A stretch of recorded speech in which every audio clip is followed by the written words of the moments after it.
Assalamualaikum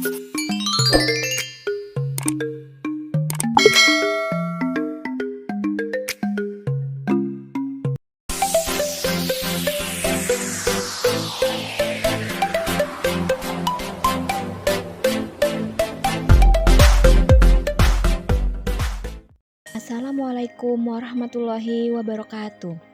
Terima kasih kepada Bapak Ikhwan Firmansyah MPD selaku dosen pengampu mata kuliah IPS kelas rendah. Kami beranggotakan 3 orang. Yang pertama saya sendiri Tarisa, Amelia Putri, dan juga Zamzama Faraisyah. Baik, materi kali ini kita akan membahas tentang jenis-jenis media pembelajaran. Media pembelajaran adalah alat bantu atau pengantar pesan yang dimanfaatkan untuk menyampaikan informasi maupun pengetahuan dari guru kepada peserta didik dalam proses interaksi yang berlangsung saat proses pembelajaran. Nah, di sini ada jenis-jenis media IPS. Yang pertama, media visual. Contoh dari media visual itu seperti foto, sketsa, diagram, dan juga bagan yang berfungsi untuk menyalurkan pesan dari sumber ke penerima pesan. Dan yang kedua, ada multimedia. Multimedia merupakan sembarang kombinasi yang terdiri dari atas teks, seni grafik, bunyi, animasi, dan video yang diterima oleh pengguna melalui komputer. Yang ketiga ada media proyeksi. Media proyeksi contohnya itu seperti film bingkai, film rangkai, dan juga film gelang. Yang keempat ada media audio, yang merupakan jenis media yang berhubungan dengan indera pendengaran. Contohnya seperti radio. Yang kelima media grafis, yang merupakan suatu jenis media yang menuangkan pesan yang akan disampaikan dalam bentuk simbol-simbol komunikasi verbal. Contohnya media grafis yaitu peta, peta grafis, papan, dan lain sebagainya. Manfaat media IPS bagi siswa untuk meningkatkan proses belajar siswa dan dapat memotivasi belajar siswa untuk belajar dengan kemampuan dan minatnya. Baik, selanjutnya manfaat media IPS bagi guru.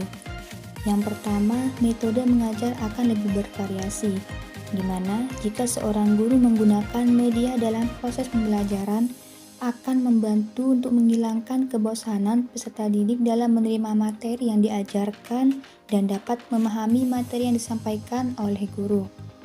Yang kedua, lama waktu pembelajaran yang diperlukan akan lebih singkat, dikarenakan dalam proses pembelajaran menggunakan suatu media akan lebih mudah untuk guru pada saat menjelaskan materi agar peserta didik lebih cepat memahami penyampaian materi oleh guru dan dapat mempersingkat waktu dalam proses pembelajaran. Kelebihan dan kelemahan media visual. Dalam kelebihan media visual yang pertama yaitu adanya contoh melalui visual dalam proses belajar bisa menjadikan lebih menarik dan menumbuhkan minat siswa. Yang kedua, materi yang dipelajari mudah diingat dan bisa mengatasi keterbatasan pengalaman yang dimiliki siswa. Yang ketiga, dapat menghubungkan isi materi dengan dunia nyata. Kelemahan media visual yang pertama yaitu visual terbatas, karena proses pembelajaran berbasis visual hanya dapat memberikan beberapa gambar yang mewakili isi materi. Yang kedua, bila visual yang hendak digunakan tidak jelas atau tidak sesuai dengan materi pembelajaran, maka siswa akan kesulitan dalam memahami materi yang dipelajarinya.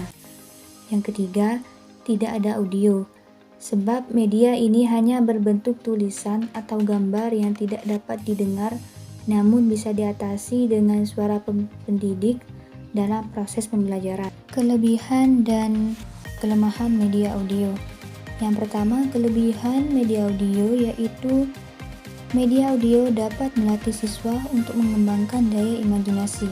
Yang kedua, media audio dapat merangsang partisipasi aktif para peserta didik.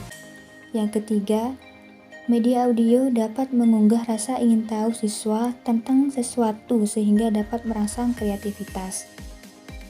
Selanjutnya, kelemahan media audio. Yang pertama, media audio yang lebih banyak menggunakan suara dan bahasa verbal hanya mungkin dapat dipahami oleh pendengar yang mempunyai tingkat penguasaan kata dan bahasa yang baik. Yang kedua, penyajian materi melalui media audio dapat menimbulkan verbalisme pendengar. Kelebihan dan kelemahan media grafis.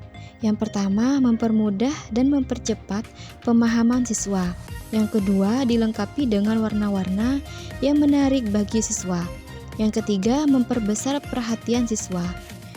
Kelemahan. Yang pertama, membutuhkan keterampilan khusus dalam pembuatannya. Yang kedua, penyajian pesan hanya berupa unsur visual.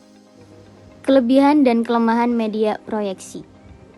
Yang pertama ada kelebihan, yaitu 1. Penyajian yang menarik. 2. Tatap muka dengan peserta didik lebih terjaga. 3. Menyajikan pesan dalam waktu singkat. Kemudian kelemahan, yaitu 1. Memerlukan perencanaan yang matang. 2. Urutannya mudah kacau karena merupakan urutan yang lepas. Kelebihan dan kelemahan multimedia. Yang pertama ada kelebihan, yaitu 1. Menarik perhatian. 2. Media alternatif dalam penyampaian pesan. 3. Meningkatkan kualitas penyampaian informasi. Kelemahan, yaitu 1. Menyebabkan kebosanan atau pesan yang tidak tersampaikan dengan baik. 2. Tuntutan terhadap spesifikasi komputer yang memadai. Jadi kesimpulannya, pendidikan IPS bertujuan membentuk manusia yang memiliki pengetahuan dalam bidang sosial, keterampilan dalam memecahkan masalah sosial, serta berpegang teguh terhadap nilai-nilai sosial masyarakat sehingga memiliki sikap yang baik sebagai warga negara.